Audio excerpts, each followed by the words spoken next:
기도하겠습니다. 은혜로우신 주 여호와 하나님 아버지, 오늘도 저희를 주님의 크신 사랑 가운데에 인도하여 주시니 감사를 드립니다.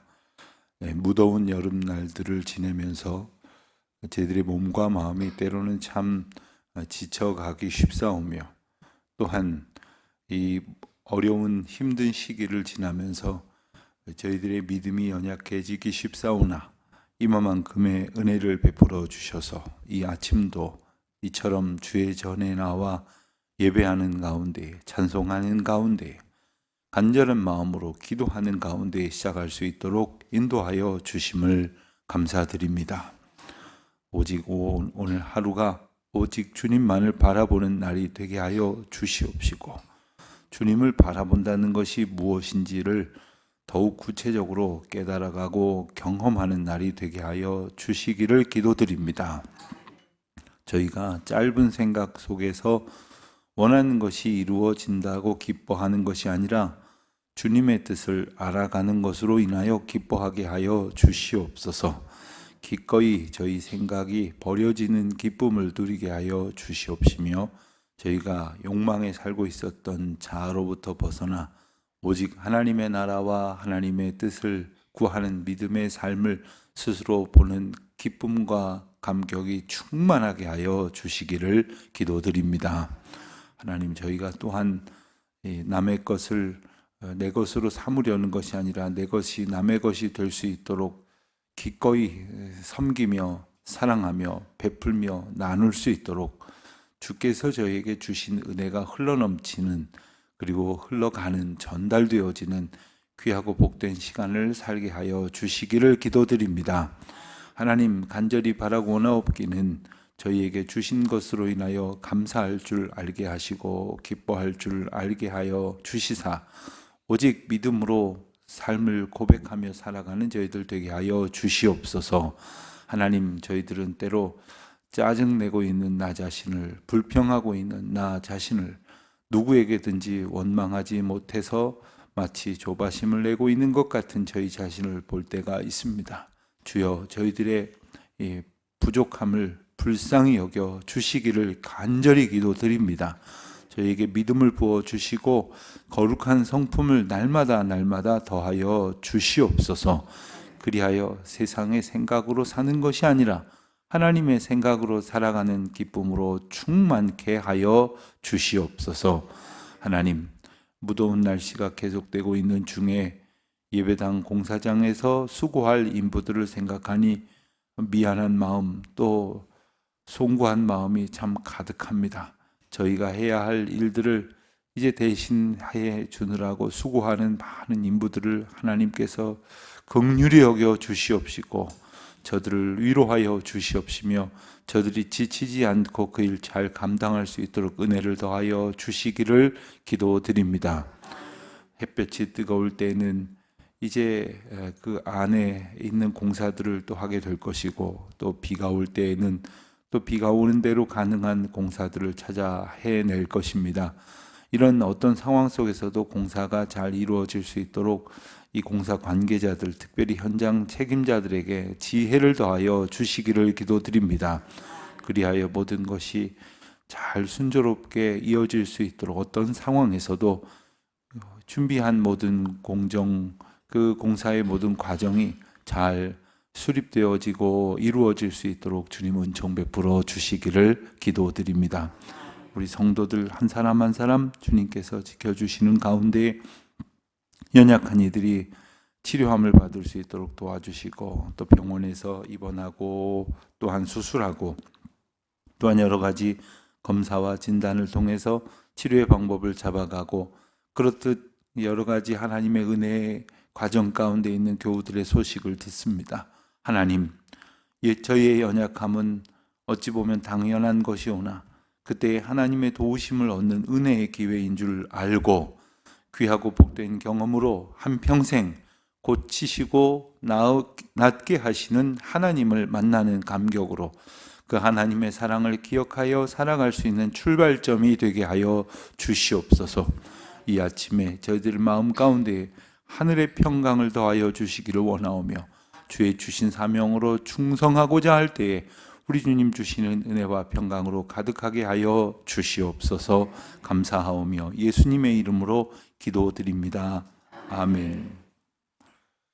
디모데전서 1장 12절부터 보도록 하겠습니다. 디모데전서 1장 12절부터 20절까지 말씀 이제 우리 함께 한 목소리로 봉독하겠습니다. 디모데전서 1장 12절입니다. 나를 능하게 하신 그리스도 예수 우리 주께 내가 감사함은 나를 충성되이 여겨 내게 직분을 맡기심이니 내가 전에는 비방자요 박해자요 폭행자였으나 도리어 긍휼을 입은 것은 내가 믿지 아니할 때에 알지 못하고 행하였습니다. 우리 주의 은혜가 그리스도 예수 안에 있는 믿음과 사랑과 함께 넘치도록 풍성하였도다. 미쁘다 모든 사람들이 받을 만한 이 말이요 그리스도 예수께서 죄인을 구원하시려고 세상에 임하셨다 하였도다. 죄인 중에 내가 괴순이라. 그러나 내가 긍휼을 입은 까닭은 예수 그리스도께서 내게 먼저 일체 오래 참으심을 보이사 후에 믿어 영생 얻은 자들에게 본이 되게 하려 하심이라. 영원하신 왕 곧 썩지 아니하고 보이지 아니하고 홀로 하나이신 하나님께 존귀와 영광이 영원 무궁하도록 있을지어다. 아멘. 아들 디모데야 내가 네게 이 교훈으로서 명하노니 전에 너를 지도한 예언을 따라 그것으로 선한 싸움을 싸우며 믿음과 착한 양심을 가지라. 어떤 이들은 이 양심을 버렸고 그 믿음에 관하여는 파선하였느니라. 그 가운데 후메네오와 알렉산더가 있으니 내가 사단에게 내준 것은 그들로 훈계를 받아 신성을 모독하지 못하게 하려 합니다. 아멘. 바울은 디모데에게 자기 자신에게 허락하신 하나님의 은혜를 오늘 본문과 같이 고백을 하고 있습니다. 먼저 12절을 보면 나를 능하게 하신 그리스도 예수 우리 주께 내가 감사함은 예수 그리스도께 감사하고 있는 가운데에 매우 구체적인 언급들이 12절에 담겨져 있습니다. 우선 두 가지를 생각할 수 있는데 먼저 뒤에 있는 표현부터 보자면 내게 직분을 맡기셨다. 그런데 내게 직분을 맡기신 것은 나를 충성되이 여겨서 직분을 맡기셨다 하는 겁니다. 충성되이 여기다라는 말은 믿을만하게 여기다라는 뜻입니다. 믿을만하게 여기다라는 말 뜻에는 믿을만하지 못한데 믿을만하게 여겼다는 뜻이 있습니다. 그러니까 믿어 주었다는 거죠. 우리가 누군가에게 퍽이나 믿을 만한 사람이라고 스스로 생각하지 못하게 될 때가 있죠. 그럼에도 불구하고 누군가 나를 믿어줄 때 그것은 참 고맙고 감사한 일입니다. 우리 주님께서 우리를 믿어주셨다는 겁니다. 믿을만 해서 믿어주신 것이 아니라 믿을만하지 못함에도 불구하고 충성되이 여겨주셨다. 바울이 이것을 깨닫습니다. 우리가 오늘도 직분에 대한 하나님 앞에 자세를 가다듬는 찬송을 불렀는데 우리가 교회에서 직분을 받을 때에도 그저 당연히 내가 받을 만하다 내지는 내 순서가 되었다 내지는 내가 아니면 누가 이 일을 하랴 뭐 해야지 뭐 이런 식으로 생각을 한다면 뭐 별로 감사하지도 않고 감격도 없습니다. 오히려 나도 모르게 불평하고 또 이 일을 감당하는 스스로에게 생색을 내고 있을 때가 있습니다만은 가만히 얼마간의 시간이 지나서 생각을 해보면 내가 이 일을 맡을 만한 사람이 아님에도 불구하고 하나님이 나를 신뢰하여 주시고 믿을 만하게 여겨주셔서 이 일을 맡기셨다는 것이 깨달아지게 될 때가 있습니다. 그때가 정령 은혜인 거죠. 그때가 정령 감격인 것입니다. 이미 하나님께서 은혜 안에 살게 하셨지만 그제서야 깨닫게 될 때가 있습니다. 그렇다면 그것처럼 큰 은혜가 어디에 있겠습니까? 두 번째는 나를 능하게 하셨다라는 표현입니다. 12절 앞부분에 보면 나를 능하게 하셨다. 내게 능력을 주셨다라는 뜻이죠. 그러니까 주님께서 내게 직분만 맡기신 것이 아니라 능력을 주셨다는 겁니다. 여러분, 우리에게 직분만 주시고 능력을 주시지 않았더라면 이거 너무 괴로운 일일 겁니다.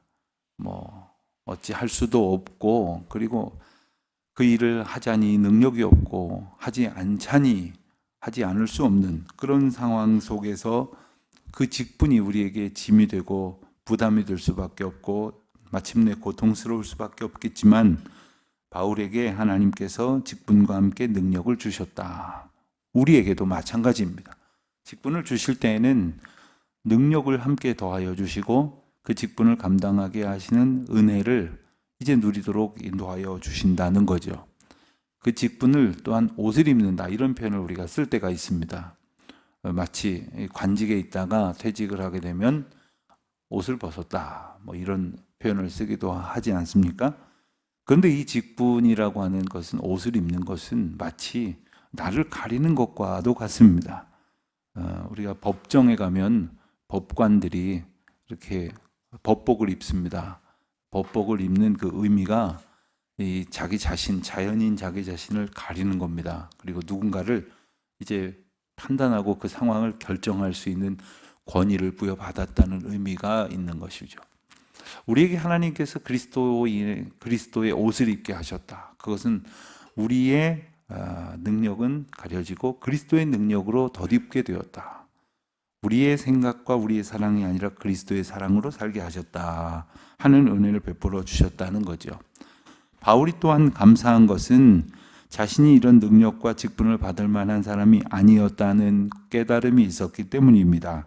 그래서 13절에 고백을 합니다. 내가 전에는 비방자요, 박해자요, 폭행자였으나. 자기 자신이 어떤 존재였다고 하는 사실을 굳이 말하지 않아도 될지 모르겠습니다.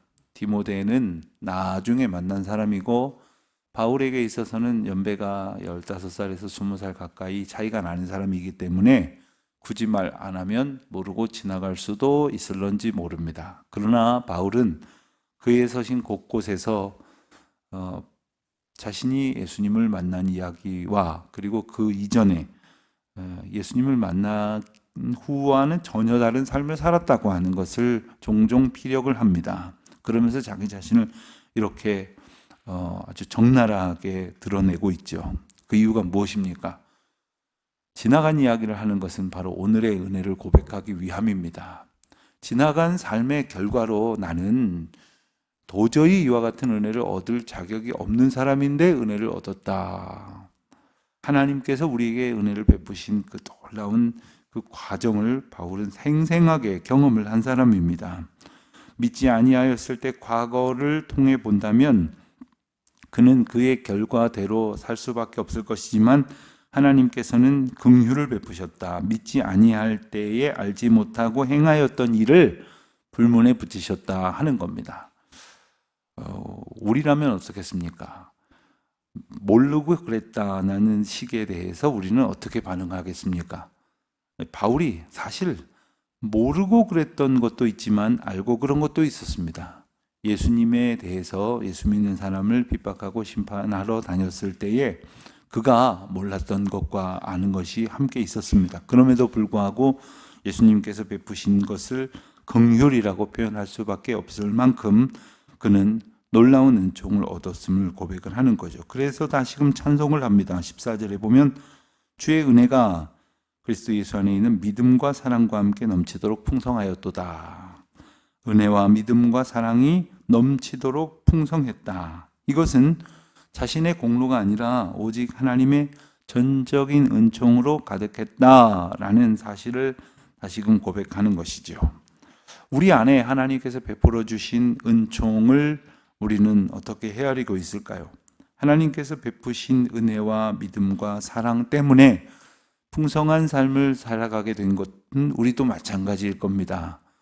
그러나 우리는 그것을 감사의 제목으로 삼기보다는 그래서 내가 이만큼 뭘 얻었고 뭘 가졌고 필요한 것을 채워지게 되었다. 여기에 관심이 있다면 하나님께서 바울에게 주신 은혜의 감격을 우리는 죄다 느끼고 고백하고 하지 못하고 있다는 사실을 우리가 또 알 필요가 있겠죠.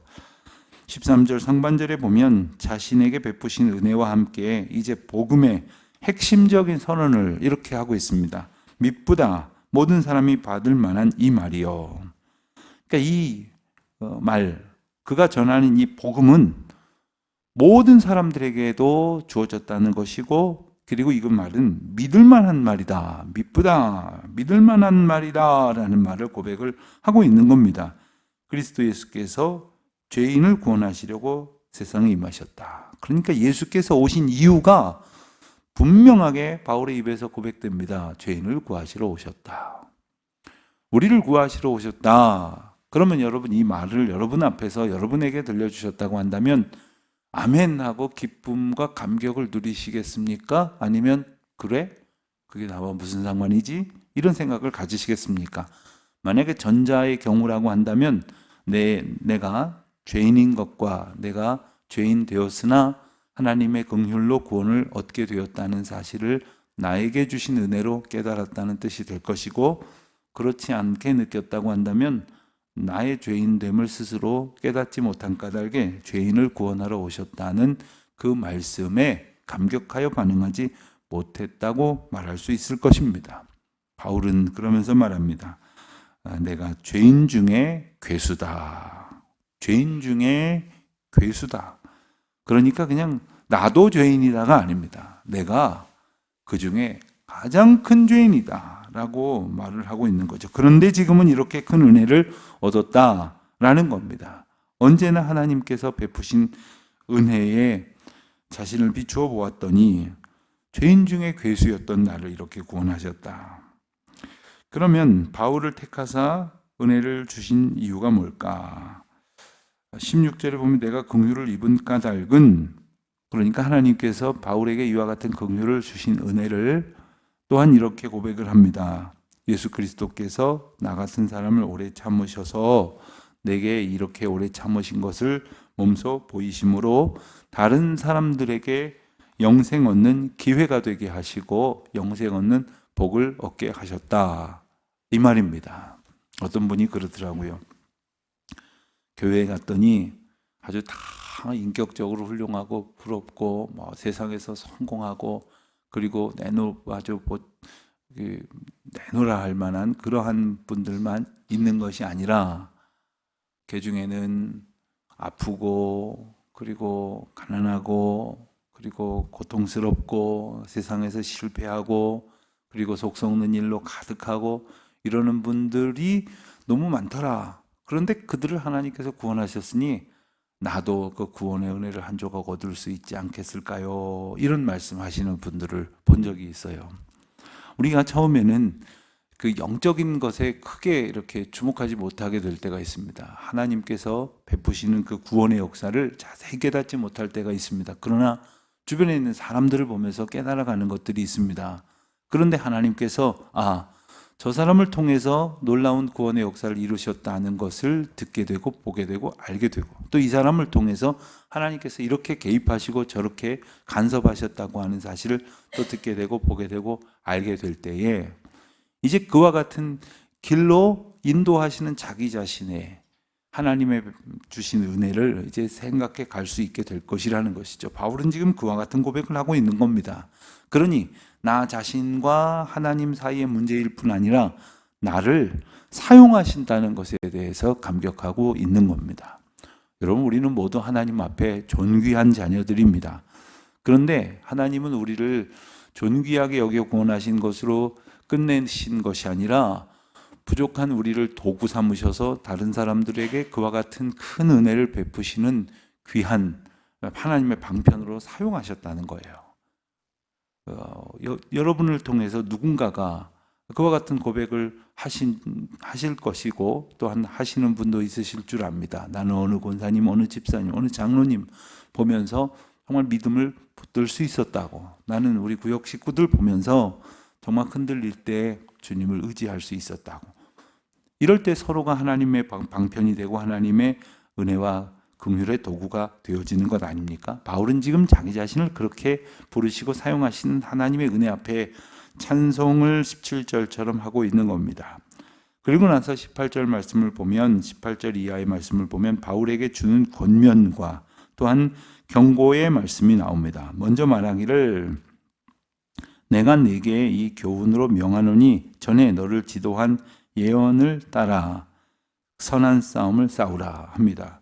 자, 선한 싸움, 즉 예수 그리스도께서 싸워 이기신 영적 싸움을 늘 우리가 싸워가야 할 터인데 이것은 어떤 것을 무기 삼아서 싸울 수 있느냐 하면 이미 너에게 예언한, 다시 말하면 이미 너에게 전해서 맡겨주신 하나님의 말씀을 따라서 선한 싸움을 싸워야 할 것이다 하는 겁니다. 여러분, 선한 싸움이라 하시면 어떤 싸움이 생각이 나십니까? 예컨대 우리가 마치 전쟁터에 나가는 것처럼 여러분의 일상 가운데에서 뭐 며칠에 한 번, 몇 달에 한 번이나 있을 법한 그러한 큰 어떤 뭐 세상 말로 하면 전쟁이라 할 것이겠으나 크고 작은 그 경쟁과 다툼과 갈등 이런 것만이 영적 싸움이 아니고 그런 것을 대하는 자세만이 선한 싸움을 싸우는 자세가 아닌 줄 압니다. 아주 작은 일상, 누군가하고도 상관이 있을 수 있지만 나 자신 안에서 나 자신과의 싸움이라고도 표현할 수 있겠는데 때로는 나 자신 홀로 내 삶의 자리에서 독대하는 나 자신의 마음가짐이 하나님을 향해 가지 못하게 될 만한 때가 있을런지 몰라요. 예컨대 얼마나 덥습니까 요즘? 더우면 다들 사람들이 짜증이 납니다. 그런데 똑같이 짜증이 나지만 어떤 분들은 이렇게 더운데 예배당 공사장에서 수고하는 분들은 얼마나 힘들까 이런 마음을 갖는 분도 있고 이렇게 더우니 또 농사가 더운 여름 동안 잘 돼서 우리가 한 해 내내 먹고 살 것을 주시니 참 감사하다 이런 생각을 할 때가 있어요. 그런데 그냥 나 덥다고 옆에 있는 사람한테 짜증내고 다른 사람하고 그냥 시비 붙으려고 하고 그게 어떤 면에서 인격이지만 신앙 인격인 거예요. 그러니까 하나님께서 주신 은혜가 항상 우리 가운데 흘러넘치면 모든 것이 하나님께서 주신 덕이요 가한 것이요 족한 줄로 여길 수 있는 그 믿음의 태도. 자, 이제 디모데가 이 에베소 교회를 목회하면서 여러 가지 상황을 만날 것이겠으나 그때 때로는 아주 낙심할 때도 있을 것이고 아주 그냥 분노할 때도 있을지 모르지만 그때마다 이미 내게 맡겨주신 하나님의 말씀, 예언이라는 것은 맡겨주신 말씀이라는 뜻이 있죠.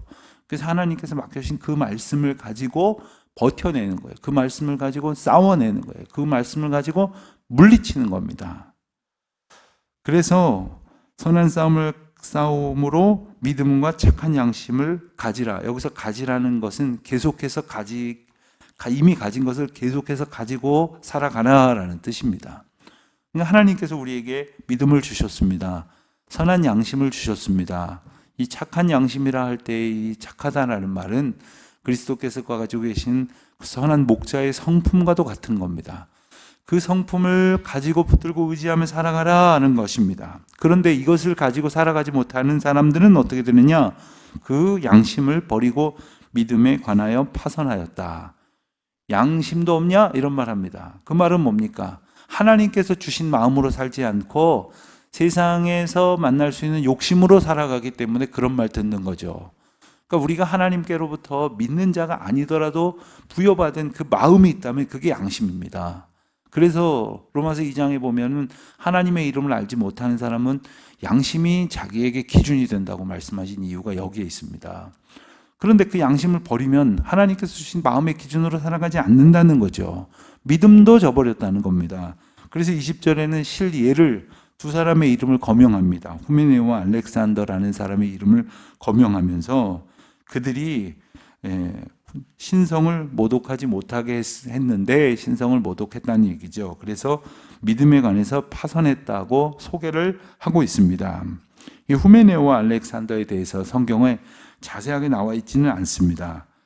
후메네오라는 이름은 디모데 후서에서 한 번 더 언급이 되는데 그때에 부활을 부인하는 일부 세력들과 함께 언급이 됩니다. 그래서 아마 그들은 영지주의 영향을 받아서 부활이 없다고 말하는 그런 잘못된 교리에 추종하였던 그러한 인물 가운데 한 사람으로서 볼 수가 있겠고요. 그리고 알렉산더라는 이름은 디모데후서 4장에 가서 한 번 더 언급이 됩니다. 구리장색 알렉산더 이렇게 언급이 되는데 이 사람이 그 사람인지를 확실하게 특정하기는 어렵습니다만은 같은 사람으로 볼 수도 있다고 한다면 그 또한 디모데후서에서 언급됐던 것처럼 바울을 대적한 대표적인 인물 가운데 하나로 소개가 됩니다. 믿음을 버리면 자기에게 주신 하나님 주신 양심을 버리면 자기 욕심대로 살아가겠죠. 그러다가 하나님 주신 양심대로가 아니라 믿음대로가 아니라 자기 멋대로 그리고 자기를 미혹시키는 것대로 살아감으로써 공동체를 해치고 그리고 리더를 힘겹게 만드는 그런 사람들로 살아가게 되었던 대표적인 인물들을 예시하면서 디모데로 하여금 말씀을 따라 선한 싸움을 싸워라. 그래서 믿음과 착한 양심을 지니고 살아가라. 이렇게 권면을 하고 있는 것입니다. 오늘도 우리가 한평생 살아가는 그 삶의 하루가 아니라 그 모든 것을 대표하는 듯한 하루를 살게 될 것입니다. 오늘 감사할 이유도 있을 것이고 또 견뎌내야 할 이유도 있을 것입니다. 그때마다 믿음과 선한 양심을 가질 수 있도록 하나님께서 주신 말씀 의지하여 선한 싸움을 싸워 이겨내는 저와 여러분 되시기를 주의 이름으로 축원합니다. 하나님 아버지, 오늘도 저희를 붙들어 주시사 주님의 거룩한 역사를 보게 하여 주시옵소서. 예수님의 이름으로 기도드립니다. 아멘.